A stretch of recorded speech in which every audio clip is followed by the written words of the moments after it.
aqui na Terra.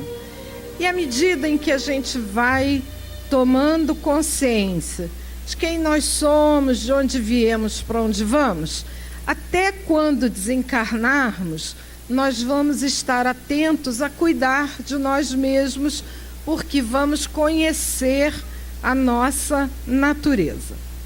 O tema é perispírito. Esse assunto, ele é muito interessante, porque os próprios espíritos, eles rodeiam o tema para ajudar a gente a entender o que é o perispírito. E se a gente pensa que o perispírito é uma invenção, um conceito inventado pela doutrina espírita, não é. Surpreendentemente, não é. Ele está na história da humanidade, ao longo dos tempos. Muitos já intuíram sobre o perispírito e já escreveram sobre ele. Só que é muito complexo. A gente tem, assim, muita dificuldade para entender. Quem é médium, quem tem familiaridade com a vidência, tem mais familiaridade na percepção do perispírito. É interessante isso, né? Porque a gente que está encarnado, os nossos olhos não veem o perispírito. Os nossos olhos, eles não têm a capacidade de visualizar o que não é material. Então, a gente só enxerga o que é material. Quem é médium vidente não enxerga com os olhos, vai enxergar com os olhos da alma, vai enxergar através do perispírito. O que ele vai ver? Ele vai ver perispírito. Aquelas duas imagens que eu coloquei ali na abertura mostram um espírito que eu conheci na adolescência. E eu conheci esse espírito na adolescência daquele jeito ali, materializado, porque eu não tenho a mediunidade de vidência. Vou contar uma intimidadezinha minha para vocês. A primeira vez que eu tive câncer, eu abri um câncer com 12 anos de idade. Então, eu passei a minha vida inteira cuidando desse câncer. Com 15 anos, eu conheci esse espírito chamado Irmã Josefa. Ela se materializava em algumas reuniões, em Minas, em São Paulo e aqui no Rio. Uma freira que vinha para as reuniões de materialização para o tratamento de cura, e porque eu tinha câncer, eu ia a essa reunião para o tratamento de cura, mas ela fazia, durante as reuniões, alguns exercícios de demonstração da plasticidade do perispírito, porque sempre tem descrente, né? Tem sempre gente que... E é muito gozado, né? Porque tem médium que está vendo o espírito ali e duvida que seja... É coisa da minha cabeça, maluquice, é invenção, né? Não estou vendo nada, não tem nada ali. Não, e é um espírito que está ali fazendo um esforço danado para que você perceba a presença dele e você não dá crédito para ele. Esse espírito da Irmã Josefa, ela está aqui materializada, o médium está aqui, é o médium Antônio Alves Feitosa. Ele tinha essa capacidade de doar o ectoplasma. O ectoplasma é uma substância que existe nas nossas células, no citoplasma das nossas células, e tem gente que tem a capacidade de doar. Quando doa em muita quantidade, vocês estão vendo aqui, né? Parece uma gaze. Essa substância é trabalhada pelo espírito que está ali na reunião de materialização e ele se veste com essa substância. Nós estamos aqui encarnados habitando esse corpo físico. Então nós vestimos esse corpo físico e a gente se vê porque a gente está vestido com ele. Se a irmã Josefa estivesse aqui, não sei se ela está, tem outros espíritos, eu não a veria. Mas se tivesse um médium de efeitos físicos ou de materialização que doasse o ectoplasma, ela poderia vestir e todos nós poderíamos ver esse espírito materializado. Por que que ela faz isso? Porque ela veste o perispírito. Ela é um espírito desencarnado. Ela não tem corpo físico. Como é que ela vai ser vista pelos médiuns se ela não está materializada? Os médiuns videntes veem o perispírito que ela consegue apresentar a quem é médium vidente. Deu para entender? Difícil? Complicado? Mas é complicado sim. Então vamos lá. Na introdução do Livro dos Espíritos, Kardec escreve que o perispírito é o laço que prende o corpo ao espírito, uma espécie de envoltório semimaterial. O espírito é de natureza espiritual. O corpo é de natureza animal, material. Como é que a gente liga o que é de natureza espiritual com o que é de natureza animal? Difícil. É que nem azeite e água. Como é que a gente mistura azeite e água? E a gente gira e não mistura. Porque não dá para misturar espírito com matéria. Mas a gente, para reencarnar, tem que vestir a matéria. Então, a espiritualidade, Jesus, os arquitetos do nosso planeta criaram um material semimaterial. Ele tem uma essência que não é densa como é o nosso corpo físico é, mas tem características do nosso planeta para ele poder viver aqui. Então é esse material que vai vestir o espírito para ele poder se ligar ao corpo e poder nascer. A morte é a destruição do invólucro grosseiro. O que é a morte? É o fim da vida do nosso corpo físico. A morte existe? Não. Porque nós continuamos vivos.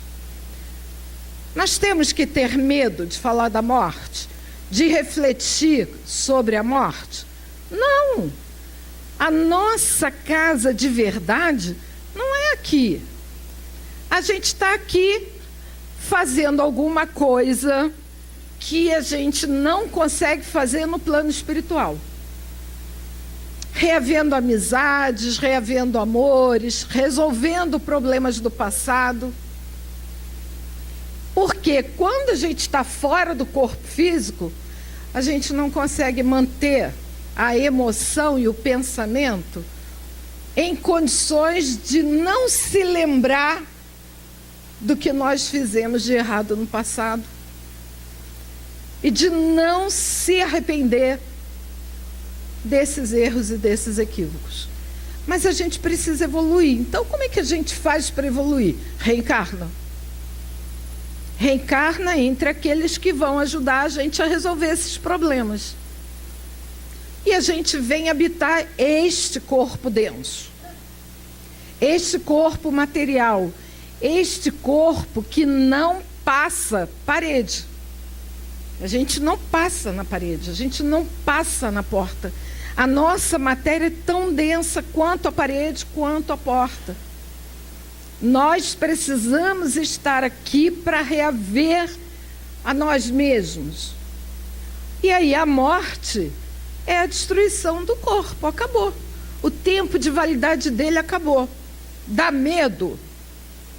Só se a gente não tiver dado conta do que a gente veio fazer aqui. Qual é o projeto que a gente veio fazer aqui? E aí a gente vai vendo ao longo da nossa vida que tem coisas que a gente continua repetindo sistematicamente. Teimando sistematicamente porque a gente não conseguiu resolver. Aí é claro que dá medo de voltar, né? Ah, sim, a gente vai voltar aí. E é assim, vida que segue. A gente vai ficar pensando nas mesmas coisas que a gente está pensando agora. O que nos faz sofrer hoje é o que vai fazer a gente sofrer quando a gente desencarnar. E isso é inevitável, porque o corpo tem data limite de funcionamento. Ah, mas tem umas pessoas que tiveram moratória. Fizeram por onde? Fizeram bem além do que se propuseram inicialmente. Deus deu a eles um tempo maior. Mas não é o caso da gente, que está aí batendo cabeça com as questões de sempre. O espírito, ele vai conservar o segundo, que lhe constitui o corpo etéreo, invisível para nós no estado normal, porém, que pode tornar-se acidentalmente visível e mesmo tangível, como sucede no fenômeno das aparições. Lá naquelas reuniões de materialização, uma das orientações que eles davam era que a gente não podia tocar no médium, porque aquela substância, o ectoplasma, como ela é retirada da célula do médium, o médium podia desencarnar pelo choque nervoso elétrico do nosso toque naquele material. E aí eu vivi uma experiência numa dessas reuniões, que o espírito veio materializado na minha direção, e ele chegou muito perto de mim, e eu, nossa, imagina o que é instinto, né? Eu fiz isso. E eu segurei, porque não podia tocar. E segurei. Aí o espírito disse assim, pode abraçar. E eu fui abraçar. E eu não encontrei o corpo para eu abraçar. Eu estava passando meu braço dentro de uma personalidade que estava ali na minha frente, iluminadíssima, gasosa, etérea. Não é fumacinha não, como às vezes a gente diz, virou fumacinha. Não é fumacinha não. Ele estava ali, ele tinha todas as características de vestuário, de rosto, de mãos, de densidade corpórea, só que ele não era um espírito encarnado, então não tinha corpo para abraçar. Ele passou por mim, eu estava num lugar que interrompia 2 carreiras de cadeiras, eu tinha 15 anos nessa época, gente. Eu estava sentada ali, ele passou por mim, e aqui nas minhas costas ele colocou as mãos no meu ombro. Aí eu senti o peso das mãos. Eu já tinha tido a experiência de abraçar o vácuo. E ali atrás ele estava colocando as mãos sobre o meu ombro. Então, às vezes toca. Às vezes a gente sente. Quem nunca sentiu a presença de algum coração amigo sentado aqui na cadeira do passe? Veio tomar passe, fechou os olhos e sentiu que tinha alguém fazendo um carinho suave na nossa cabeça, no nosso cabelo. Aí abre o olho para ver. O médium está distante, dando passe, não tem ninguém tocando em você. Então os espíritos, eles podem fazer isso com este elemento intermediário que há entre o espírito e o corpo físico. Então, lá no Livro dos Espíritos, pergunta 93, Kardec pergunta: o espírito propriamente dito nenhuma cobertura tem, ou como pretendem alguns, está sempre envolto numa substância qualquer? Envolve-o uma substância vaporosa para os teus olhos, grosseira para nós, que pode elevar-se na atmosfera e transportar-se aonde queira. Ora, o espírito não tem o corpo físico.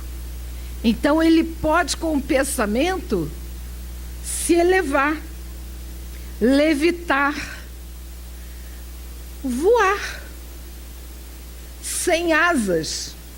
Com o pensamento, a energia espiritual leva o seu perispírito aonde ele tiver que ir.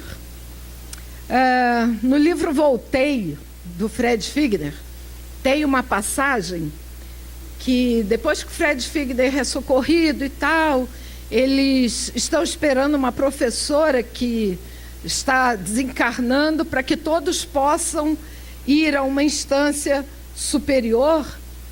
E o Dr. Bezerra de Menezes orienta todos para que não entrem em sintonia com as vozes e os seres trevosos do caminho, porque eles vão passar por uma ponte, mas eles não vão passar caminhando, eles vão passar suavemente sobre o piso, levitando. E eles dependem do pensamento deles, das emoções deles, para que eles possam ser transportados para esse local onde eles vão ser levados.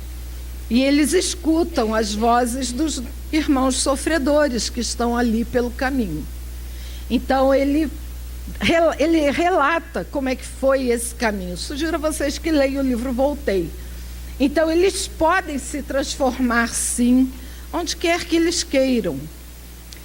Ao Vale dos Suicidas, ao Umbral, na nossa casa.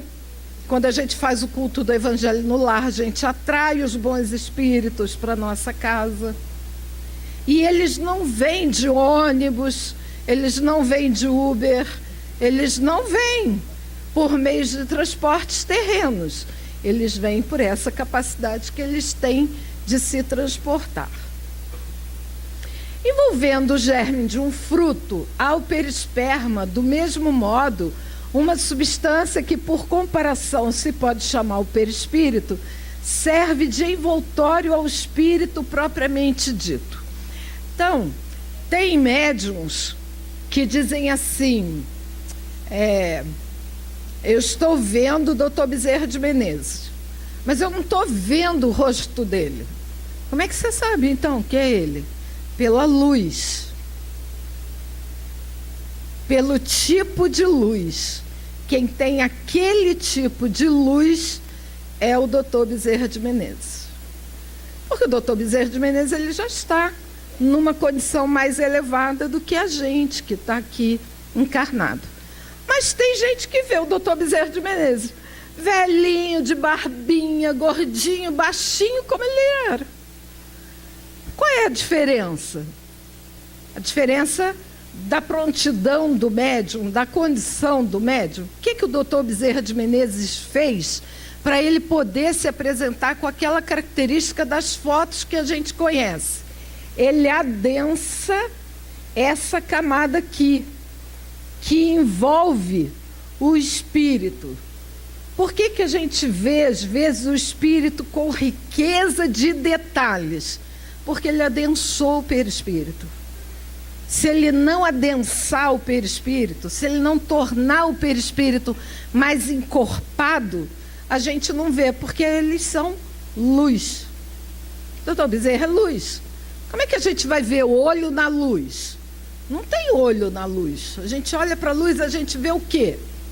Quando muito filamento da lâmpada. A luz em si a gente não consegue ver. A mesma coisa o espírito. O espírito adensa o seu perispírito para a gente poder enxergar. Na 94, Kardec pergunta de onde tira o espírito esse invólucro semimaterial? Do fluido universal de cada globo, razão porque não é idêntico em todos os mundos. Passando de um mundo ao outro, o espírito muda de envoltório como mudar de roupa. O nosso planeta é um planeta ainda de provas e expiações. Os espíritos que habitam o nosso planeta, eles não são todos belos. nós temos toda uma diversidade de apresentação e muitas vezes nós ficamos chocados, né? Não sei quem já viu o filme que está aí agora no cenário dos cinemas, O Extraordinário. É uma história de um menino que faz não sei quantas cirurgias e aí, num determinado momento, o coleguinha dele de escola diz assim: por que você não faz uma cirurgia plástica? E ele diz: eu já fiz. Imagina o drama dos espíritos que têm que reencarnar com as deformidades físicas, porque em algum momento eles se comprometeram com as leis de Deus. E aí eles chegam até nós, quando nós vemos, nós nos chocamos. Por que a gente vê muitas vezes dificuldade para aceitar, para incluir pessoas que têm uma dificuldade, uma diferença muito grande na sua apresentação? Porque a gente tem dificuldade de aceitar aquele que é diferente. Mas quando a gente começa a lidar com o plano espiritual, a gente começa a lidar com uma outra realidade. Porque nós nos transformamos. Nós nos apresentamos de formas muito diversas. Toda quarta-feira, para quem não conhece muito a dinâmica da casa, nós temos uma reunião chamada de desobsessão, que não é uma reunião de desobsessão, porque a gente não faz invocação e evocação dos espíritos. A gente atende espíritos sofredores através do esclarecimento. Às vezes o médium avisa a gente: olha, ele vem na forma de animal. Por que ele está se apresentando na forma de animal se ele é um homem? Ele já alcançou a esfera hominal. Por que ele se apresenta como animal? Porque ele plasma na mente dele aquela forma revoltada, aquela forma de esconderijo, para evitar que ele seja descoberto. O que ele modifica? É a natureza espiritual que Deus criou? Não, é o perispírito. Ele dá ao perispírito uma forma disfarçada.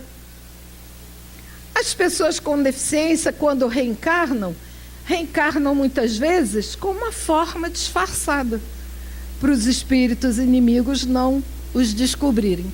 De onde se busca essa substância semimaterial? Do orbe do planeta. Nosso planeta é um planeta de provas e expiações. A matéria que está aqui em torno do nosso planeta, ela ainda é densa. Ela ainda não é uma matéria fluida, etérea, brilhante por natureza.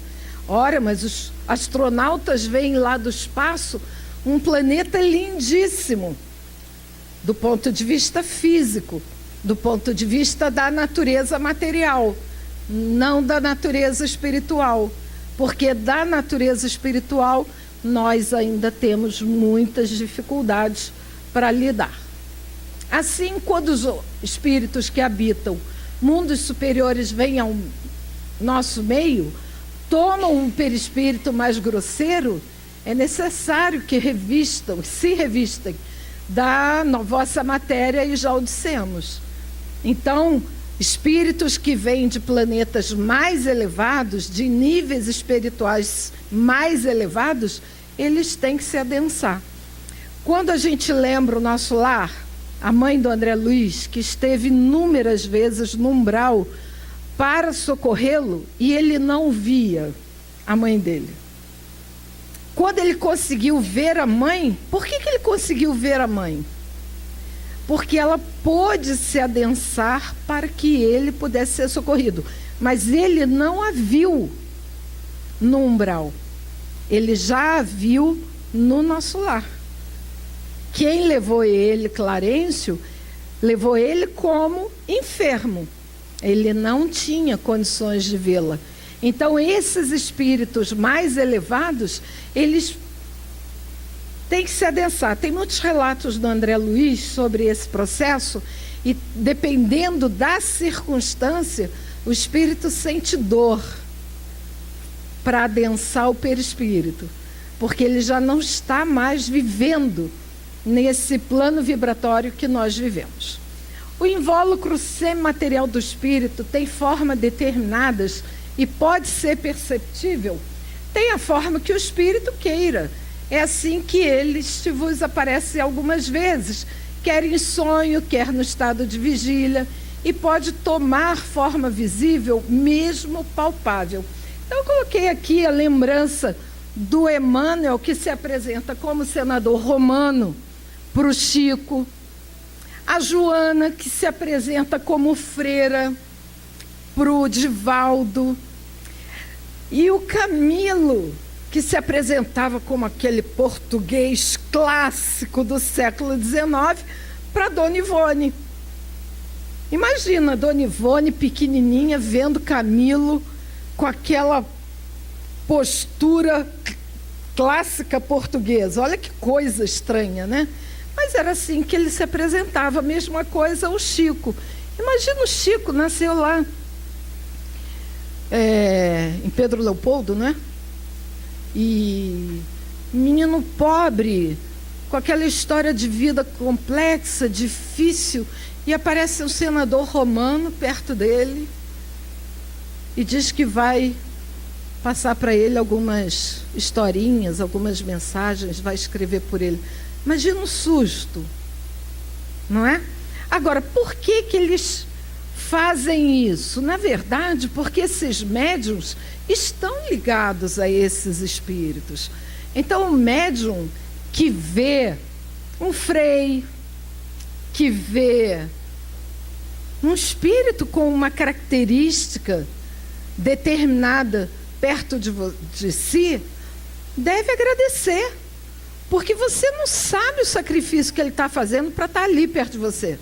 Você não sabe o sacrifício que ele está fazendo para se tornar visível a você. Ele chega perto de você, você está fazendo uma coisa qualquer na sua vida e não está em oração. E ele vem para te chamar a atenção de alguma coisa. O que será que ele fez para poder se tornar visível a você naquele momento? Então, ao invés de sentir medo, ao invés de, agora não. Graças a Deus, né? O que será que ele veio fazer aqui, que eles vieram fazer aqui, para a gente poder avançar mais um pouco? Bom, então tem um laço, o laço é semimaterial. Vocês observem que mudou o capítulo e Kardec insiste, ele quer saber mais sobre o perispírito. Ele faz a pergunta de outra forma e os espíritos insistem em dizer o que eles já disseram. Mas eles vão acrescentando, talvez um pouco mais. O corpo material é análogo ao dos animais, animado pelo mesmo princípio vital. A alma, espírito encarnado, que tem no corpo a sua habitação. E o princípio intermediário, ou perispírito, substância semimaterial, que serve primeiro de invólucro ao espírito e liga a alma ao corpo.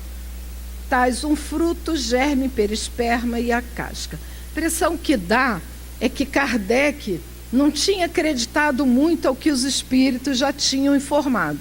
Ele pergunta de novo, os espíritos não podem falar muito para além disso, eles repetem exatamente da mesma forma o que eles já disseram.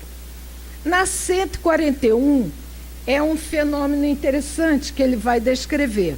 Alguma coisa de verdadeiro na opinião dos que pretendem que a alma é exterior ao corpo que o circunda? A alma não se acha encerrada no corpo. Então, eu vou fazer uma pergunta. Quem já tiver percebido isso, levanta o dedo.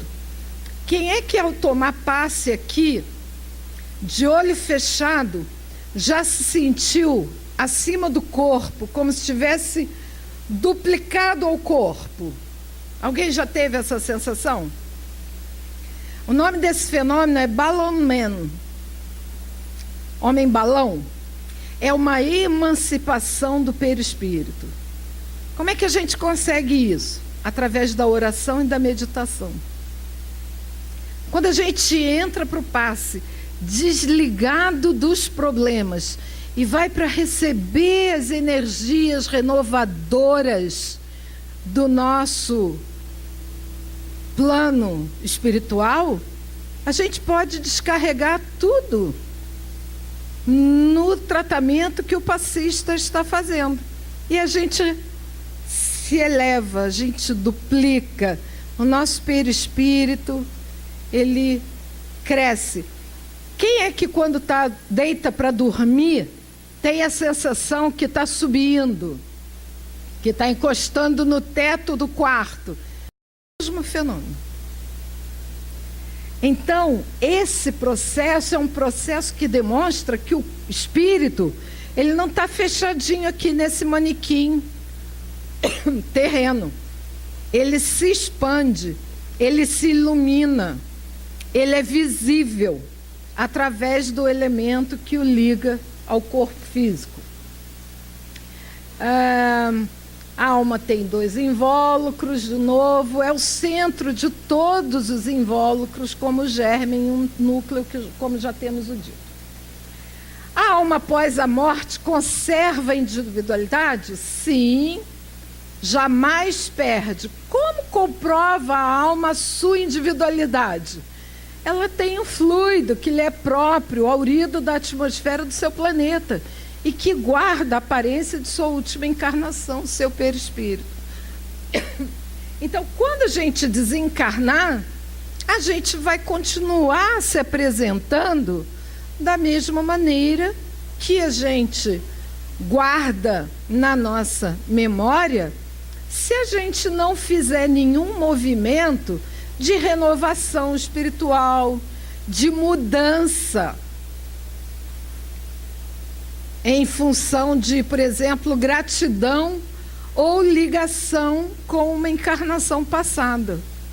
É muito comum espíritos que desencarnam idosos, quando retornam e aparecem para os seus entes queridos através do sonho ou da própria evidência, as pessoas dizem assim: mas ela estava mais jovem. Por que ela estava mais jovem? Porque ela não precisa apresentar a idade do corpo físico. Apresenta a idade que ela se sente confortável. Quem tem um filho que desencarnou na infância, se esse filho se apresentar como idoso, o pai e a mãe vão reconhecer? Não, ele vai se apresentar como criança. Então, ele vai modelar o perispírito para que ele possa ser reconhecido. É exatamente isso. E aí a nossa individualidade vai ser percebida exatamente por causa desse invólucro. Durante a vida, o espírito se acha preso ao corpo pelo seu envoltório semimaterial perispírito. A morte é a destruição do corpo somente, não desse outro invólucro, que o do corpo se separa quando cessa nesta vida orgânica. A observação demonstra que no instante da morte, o desprendimento do perispírito não se completa subitamente, que ao contrário se opera gradualmente e com a lentidão muito variável conforme os espíritos. Às vezes a gente atende aqui espíritos que ainda sentem as sensações do corpo físico, e eles relatam isso. Mas o corpo físico já não existe mais, então ele não tem perigo, ele não está ligado ao corpo físico. O que ele tem são as sensações, a lembrança que aquele corpo físico deixou nele. Mas muitas vezes os médiuns veem na hora da desencarnação, no momento do enterro, lá na capela, que o espírito ainda está ligado ao corpo. Faz o quê? Capela é lugar de contar piada, de ficar marretando o sujeito, de só lembrar da farra em que ele vivia, seja lá quem for. Na capela, a gente tem que respeitar o espírito que está em processo de desencarnação. A gente não sabe qual é o sofrimento dele, a gente não sabe qual é o grau de libertação dele. Vou contar uma intimidade da minha família. A gente tinha aqui na quinta-feira à tarde, uma palestrante que é membro da nossa família, agora desencarnada, porque ela desencarnou. E aí ela desencarnou após a realização de uma atividade social numa instituição de caridade. E à noite ela desencarnou, foi socorrida e tal, não sei o que, desencarnou. E aí nós estamos lá no enterro, eu, Alberto, os filhos dela, os parentes de um modo geral, e aí uma médium presente vira-se para a gente e diz assim: a dona fulana chegou, está com um vestido colorido, muito alegre, e ela está pedindo para o filho dela cantar uma música, a música tal. Vamos cantar, né, gente?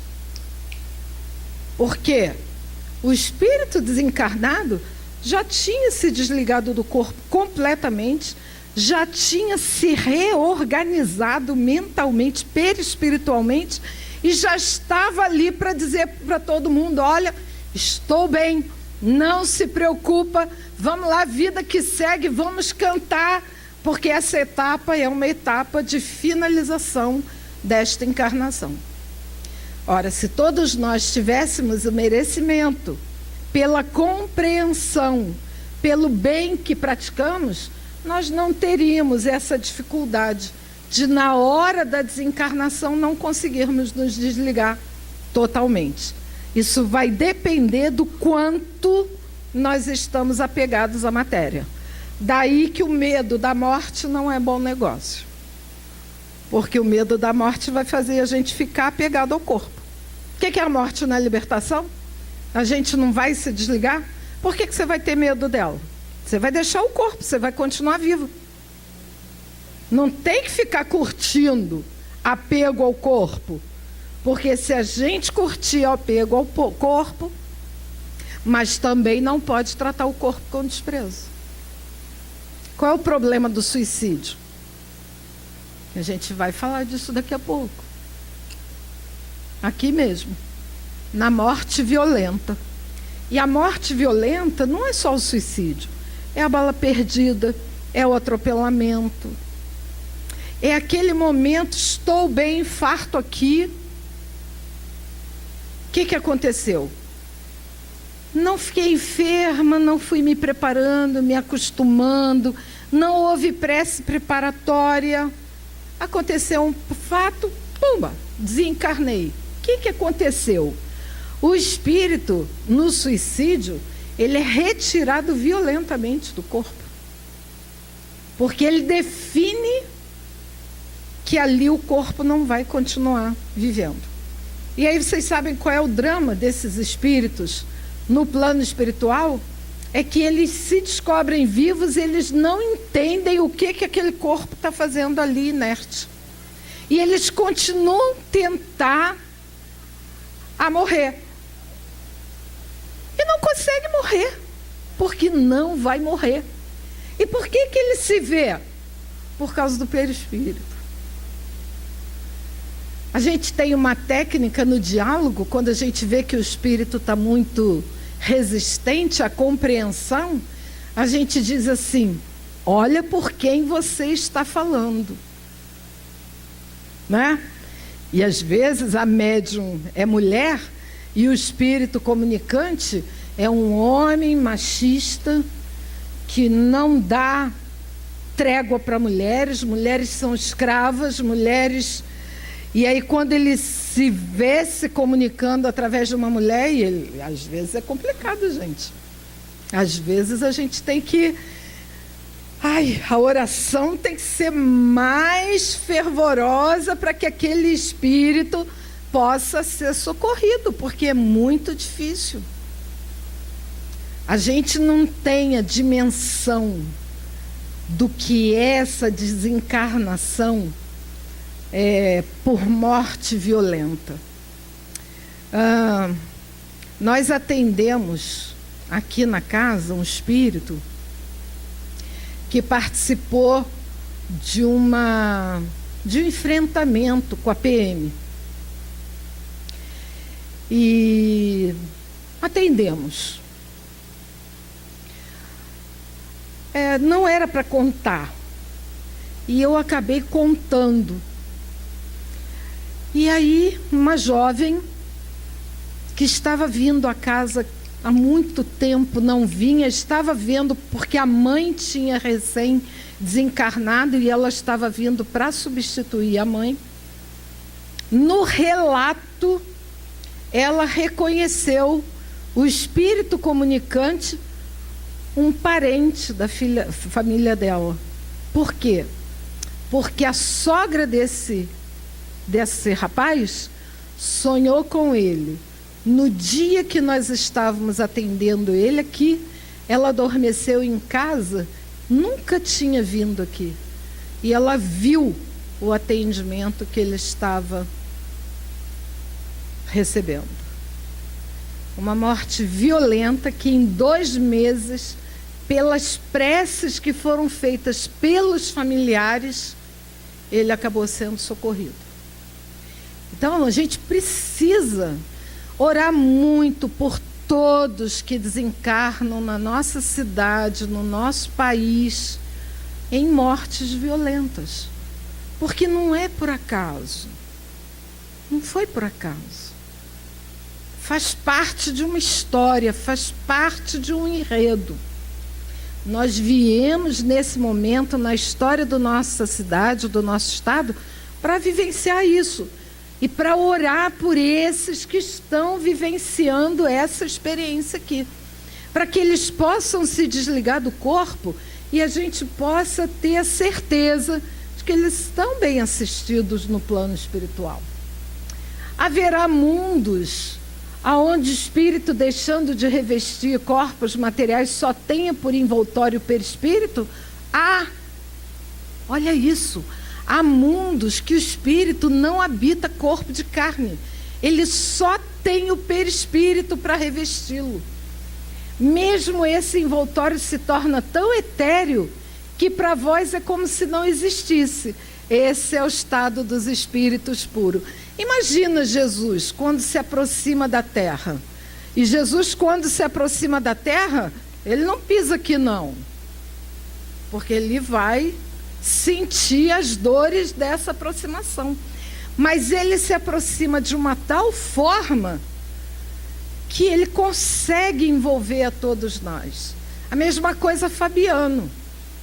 Fabiano não vem frequentemente à Terra. Mas quando ele vem, ele também vai se adensar. Fabiano não é espírito puro, Jesus é espírito puro. Aonde Jesus habita, ele também tem um envoltório etéreo, ele não é só luz, porque para ele ser identificado como individualidade, ele tem que ter esse envoltório que todos nós temos. A substância do perispírito é a mesma em todos os mundos? Não. É mais ou menos etérea, passando de um mundo para outro, e aí a escala dos mundos habitados. Então a gente tem desde o mundo primitivo até os mundos... Como é que é? Celestes. E a natureza do perispírito está diretamente relacionada com a natureza do princípio vital que envolve esses mundos. Nós sabemos pelos pesquisadores que muitos planetas que a gente olha no espaço, no universo, não existem mais. Porque já transformaram. É a luz que ainda está atravessando o universo. Imagina que já deixou de ser matéria densa e agora é luz. Luz que caminha. Não carrega ninguém, não? Deve carregar, né? É luz. O que luz atrai? Luz. Então deve carregar espíritos que habitam ali para buscar energias, para se alimentar de energias superiores, como todos que a gente vê virem à Terra para avançar. Então, só para reforçar. Acredita em nós, os espíritos estão dizendo a mesma coisa com um pouquinho mais. Participa ao mesmo tempo da eletricidade, do fluido magnético, até certo ponto da matéria inerte. A gente ouve falar agora de matéria negra no universo. A gente não sabe muito bem o que é a matéria negra, mas tem energia, tem fluido, tem espírito, tem as leis de Deus, tem a força divina ali. Pode-se dizer que é a quinta essência da matéria, o que é obtido após 5 destilações, a quinta essência, ou éter, o quinto elemento, que com os outros 4, a água, a terra, o ar e o fogo, segundo Aristóteles, dava origem aos corpos celestes. Daí porque perispírito não é um conceito inventado pelos espíritos, porque o Aristóteles já falava da quinta essência que dava origem aos corpos celestes. O princípio da vida orgânica, mas não da vida intelectual que reside no espírito. A vida intelectual é do espírito, não é o elemento semimaterial que ele adquire em cada mundo por onde ele passa. A nossa vida intelectual somos nós, é a nossa essência. Espírito, princípio inteligente do universo. Aquele espírito se manifesta através da luz, luz inteligente. Não é só porque ele adquiriu valores morais que ele se apresenta iluminado. Ele se apresenta iluminado porque ele, pela inteligência dele, ele elabora, ele trata, ele cria aquela luz que o representa. É o agente das sensações exteriores. Aonde estão as sensações? As sensações estão no nosso intelecto ou as sensações estão no corpo que a gente habita? No corpo, os órgãos, servindo-lhes de condutos, localizam as sensações. Destruído o corpo, elas se tornam gerais. Olha que coisa interessante. Quando a gente está encarnado, a gente enxerga com qual órgão? Quando a gente está desencarnado, a gente enxerga com qual órgão? O espírito não tem olho, o espírito é luz. Ele é princípio inteligente, ele precisa ter olho? Aí os médiuns dizem assim, os que são videntes: eu não vejo com os olhos, eu vejo dentro da minha cabeça. Já ouviram falar disso? Eu vejo dentro da minha cabeça. Eu estou aqui falando com vocês, estou vendo o espírito que está entrando lá na porta. Não estou não, porque eu não consigo ver ninguém, só vocês mesmo. Então, estou vendo um espírito que está lá na porta. Por que eu estou vendo? Porque o meu perispírito, o que ele está fazendo? Ele está vendo com outro canal de percepção. Porque o perispírito não precisa dos olhos para enxergar. Não se confundam, porém, as sensações do perispírito que se tornou independente do corpo. Estas últimas, só por termo de comparação, os podemos tomar não por analogia. Liberto do corpo, o espírito pode sofrer, mas esse sofrimento não é corporal. O espírito não sente dor no pé. O espírito sente dor. Aonde? Dor. Como se fosse dor moral. Qual é o órgão da dor moral? Quando a gente sente saudade. Saudade é um tipo de dor moral. Qual é o órgão que dói quando a gente sente saudade? É isso. A sensação é essa. Então, eu não tenho mais o corpo físico, mas eu estou sofrendo. Quando a gente ouve os espíritos mais adensados, sofridos, na reunião de quarta-feira, falando que a minha cabeça rolou ali debaixo do trem, eu estou esquartejado. Os sofrimentos são carga pesada. A gente escuta às vezes umas historinhas difíceis, mas ele está sentindo realmente a dor daquela cabeça que rolou para lá? Não, a dor é genérica. Ele está sentindo a dor moral do ato que ele praticou. Ele não tem mais o corpo para ele sentir dor no joelho. Ele não pode se queixar de frio e calor. Como é que a gente sente frio? Estou sentindo frio no pé. Vou colocar meia porque eu estou sentindo frio no pé. O espírito não sente frio no pé. A sensação é genérica no todo. Também não sofre com o inverno, com o verão. Aí ele ainda fala isso, né? Temos visto atravessar chamas sem experimentar em qualquer dor. Lá no livro Voltei também tem uma cena em que o espírito descreve que os transeuntes passam por eles sem eles saberem, sem eles entenderem muito bem como é que consegue. Às vezes a gente senta numa cadeira, tem um sujeito sentado aí, e aí? Ele não se levanta não, gente, ele fica aí, e a gente senta. Ele não vai sentir o peso do nosso corpo, e nós não vamos perceber que ele está aí. Nenhuma impressão causa temperatura, a dor que sentem não é, pois, uma dor física, é um vago sentimento íntimo, é saudade, né? É o exemplo bom para a gente entender, precisamente porque a dor não se acha localizada, é uma reminiscência de uma realidade igualmente penosa. Por ocasião da morte, o perispírito se desprende mais ou menos lentamente.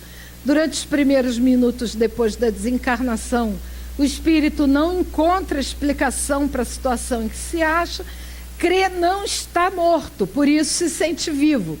Vê de um lado o corpo, sabe que lhe pertence, mas não compreende que esteja separado dele.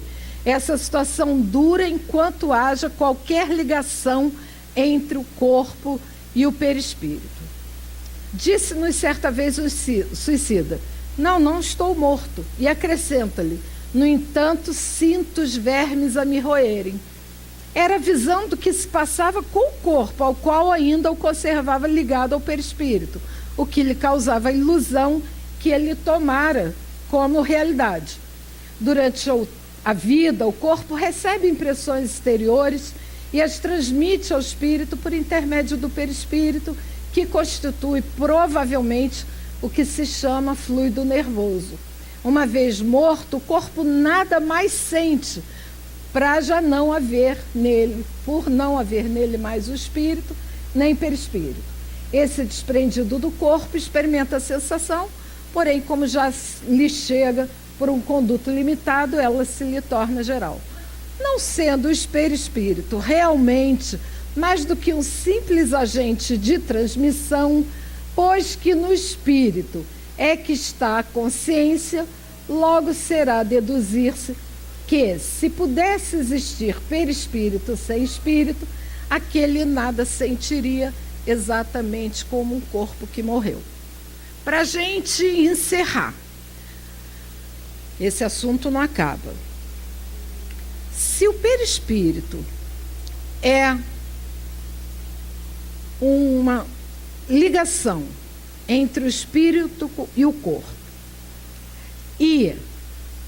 mas não é do que agente de transmissão, ele tanto é agente de transmissão da mente, do espírito para a matéria, quanto da matéria para o espírito. A matéria não existe sem o espírito. Mas quando alguém dá um tiro no ouvido, quem ele destrói? O corpo físico.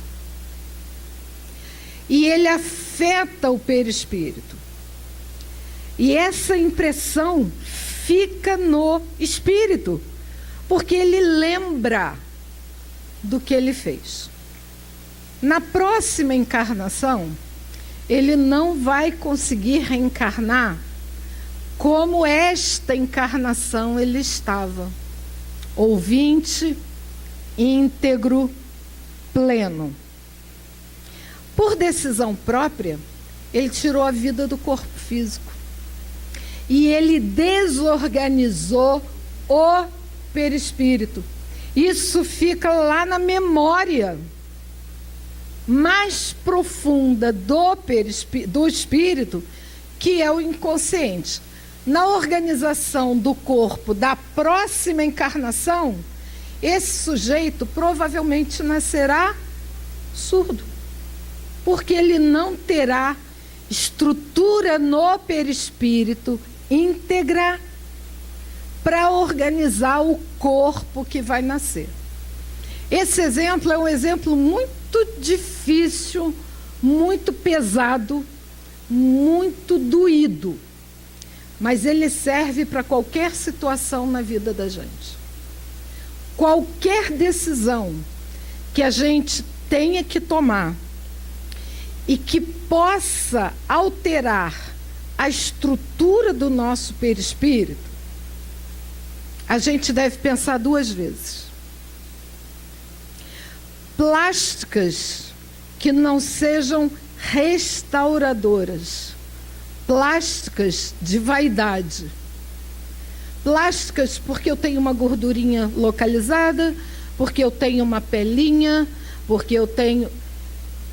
Isso moralmente, do ponto de vista moral, não acrescenta em nada, porque o que está mobilizando a gente é a vaidade, é a rejeição pelo corpo físico. É porque nós não estamos nos aceitando a habitação que Deus nos deu nessa vida. Então a gente vai lá reparar, mas não é uma reparação que repare o ego, porque a gente acaba criando uma exigência de mais uma restauração, de mais uma restauração e mais uma restauração.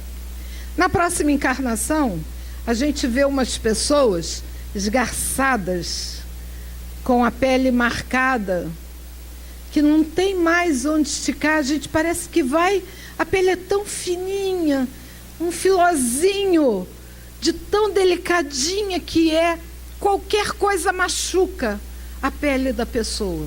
A gente não sabe, né? Porque a vaidade humana, ela é histórica. Não começou agora com o padrão Pitangui. Ela está aí na história da humanidade, nos banhos turcos, nos banhos romanos, nos hábitos que nós criamos ao longo dos séculos e dos milênios. Então, quando a gente reencarnar, certamente aparecerá o efeito no nosso corpo. Então, se a gente hoje tem uma aparência X, Y ou Z, essa é a aparência do nosso perispírito. Se está tudo preservado, agradeçamos a Deus.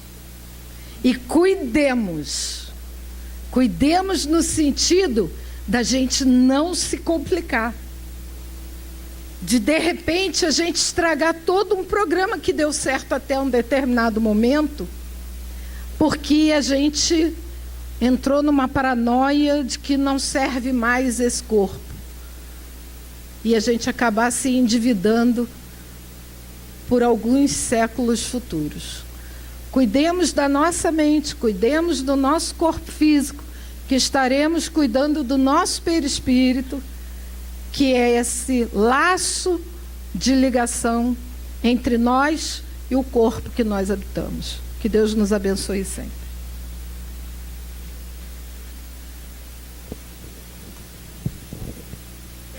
A nossa companheira Cristina trouxe bastante